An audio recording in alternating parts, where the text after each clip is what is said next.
آج اگر کوئی سسٹم کمزور ہے، حکومتیں کمزور ہیں، ادارے کمزور ہیں، وہ کمی بیشی کرنے والوں کو، زیادتی کرنے والوں کو اپنی گرفت میں نہیں لا سکتے، یا جو اس سے اوپر بیٹھے ہوئے ہیں وہ خود اس جرم میں مبتلا ہیں، اور اس جرم میں مبتلا ہونے کی وجہ سے اپنے نیچے کے لوگوں کو وہ پکڑ نہیں سکتے کیونکہ وہ خود مجرم ہیں۔ تو اگر نظام میں سکم کی وجہ سے کوئی شخص فائدہ حاصل کرتا ہے، اللہ ارشاد فرماتا ہے الا یظن اولئک انہم مبعوثون، وہ یہاں تو لوگوں کو دجل دے بیٹھے، لوگوں کو فریب دے دیا، دھوکہ دے دیا، کسی کی آنکھوں میں مٹی جھونک دی اور کام صحیح نہیں کیا لیکن اچھا بن کے کسی کے سامنے پیش ہو گئی، یہاں تو کر سکتے ہیں، لیکن اللہ تعالیٰ نے ارشاد فرمایا کیا وہ بھول گئے ہیں ایک ایسا دن بھی ہے جس دن وہ اٹھائے جائیں گے، لیوم عظیم، وہ بہت بڑا دن ہوگا، 50,000 سال کے برابر ایک دن ہوگا، خوف وحشت ابدان پہ طاری ہوگی، اور اتنا گرم کہ آج سورج کا رخ الٹا ہے، پھر رخ سیدھا ہو جائے گا، اب سورج بہت بلندی پہ ہے، پھر 1.25 میل کے فاصلے پہ آ جائے گا، اب زمین میں قوت جاذبہ ہے،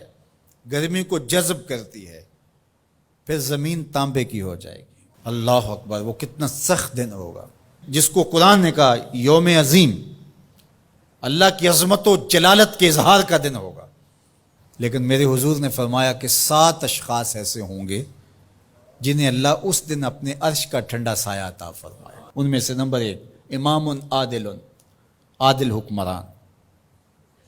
جو انصاف کے تقاضوں کو بہر صورت پورا کرتا ہے اگرچہ قریبی ہی کیوں نہ ہو۔ دوسرا شخص وشاب نشأ فی عبادت اللہ، وہ جوان جس کی جوانی اللہ کی عبادت میں گزری۔ آج تو میرے جوان کی جوانی سوشل میڈیا پہ گزر رہی ہے، آج میرے جوان کی جوانی تو گلیوں چوکوں اور بازاروں میں گزر رہی ہے۔ تیسرا شخص ورجل قلبہ معلق بالمساجد، وہ آدمی جس کا دل مسجدوں سے جڑا رہتا ہے، مسجد سے نکلنے کو جی ہی نہیں چاہتا۔ کتنے خوش نصیب لوگ ہیں جو مسجدوں کے ساتھ جڑے ہوئے ہیں۔ ایک روایت میں فرمایا جس شخص کو مسجد کی دیکھ بھال کرتے دیکھو، مسجد کی صفائی کر رہا ہے، وہاں پڑی ہوئی کوئی نامناسب چیز اٹھا رہا ہے، مسجد میں روشنی کا انتظام کر رہا ہے، مسجد میں خوشبو کا انتظام کر رہا ہے، مسجد کے کاموں میں لگا ہوا، اگر کسی شخص کو دیکھو اس کے ایمان کی گواہی دے دو یہ بندہ مومن ہے، یہ مسلمان بندہ ہے۔ تو فرمایا چوتھا شخص وَرَجُلٌ دَعَتْهُ امْرَأَةٌ ذَاتُ مَنْصِبٍ وَجَمَالٍ فَقَالَ إِنِّي أَخَافُ اللَّهَ، وہ جوان جس کو کسی خاتون نے دعوت گناہ دی اور صاحب منصب بھی تھی، صاحب جمال بھی تھی،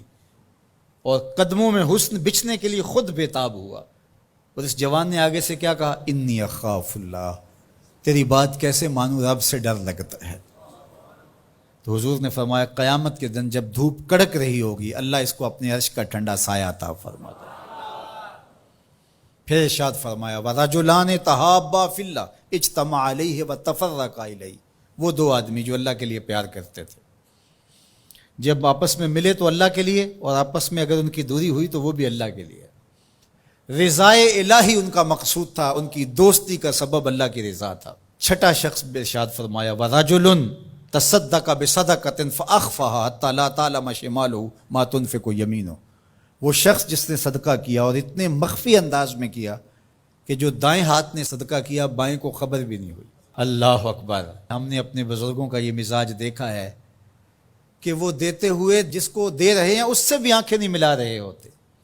کہ اس کو کوئی شرمندگی نہ ہو۔ اور 7واں شخص وَرَجُلٌ ذَكَرَ اللَّهَ خَالِيًا فَفَاضَتْ عَيْنَاهُ،